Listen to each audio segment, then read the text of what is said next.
പലപ്പോഴും നമുക്ക് cardiac ആസ്മയും bronchial ആസ്മയും തമ്മിൽ തെറ്റിപ്പോകാറുണ്ട്.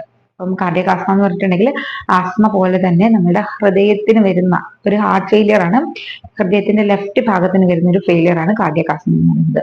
ഇത് പലപ്പോഴും നമ്മൾ ശ്വാസമുട്ടലായിട്ട്, നമ്മുടെ ബ്രോങ്കിയൽ ആസ്മ, ഒരു നമ്മുടെ ശ്വാസകോശമായിട്ട് ബന്ധപ്പെട്ട് വരുന്ന ആസ്മയായിട്ട് തെറ്റിദ്ധരിക്കാറുണ്ട്. കാരണം ഇതിന്റെ പോലെ തന്നെയുള്ള പ്രസന്റേഷൻ ആയിരിക്കും, സാധാരണ ശ്വാസമുട്ടലിന്റെ പോലെ തന്നെയുള്ള പ്രസന്റേഷൻ ആയിരിക്കും ഈ ഒരു ഹാർട്ട് ഫെയിലിയറിൽ കാണപ്പെടുന്നത്.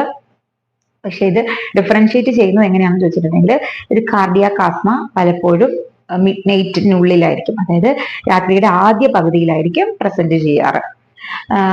നമ്മുടെ ബ്രോങ്കിയൽ ആസ്മ പുലർച്ചയോട് കൂടിയുള്ള ആ ഒരു സമയത്ത്, അതായത് തണുപ്പ് കൂടി വരുന്ന ആ ഒരു സമയത്തൊക്കെ ആയിരിക്കും പ്രസന്റ് ചെയ്യുന്നത്.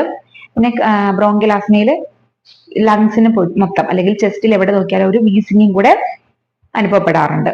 പിന്നെ ഒരു ഫാമിലി ഹിസ്റ്ററി കാണും, ഒന്നെങ്കിൽ എക്സിമയുടെ, വീട്ടില് ശരീരത്തിലൊക്കെ കരപ്പൻ ഉണ്ടായതിന്റെ ഒരു ലക്ഷണം, അതൊരു ഫാമിലി ഹിസ്റ്ററിയിൽ എവിടെയെങ്കിലും ഉണ്ടാവും. അല്ലെങ്കിൽ ഇതുപോലെ തന്നെ ആസ്മയുടെ ലക്ഷണങ്ങളൊക്കെ ആയിരിക്കും ഫാമിലി ഹിസ്റ്ററിയിൽ ഉണ്ടെന്നുണ്ടെങ്കിൽ അത് ബ്രോങ്കിയൽ ആസ്മ ആയിരിക്കും. അല്ലാത്ത പക്ഷം നമ്മൾ കാർഡിയക് ആസ്മയാണോ എന്നുള്ളത് ഹോസ്പിറ്റലിൽ ചെന്ന് തന്നെ ഉറപ്പുവരുത്തേണ്ടതാണ്.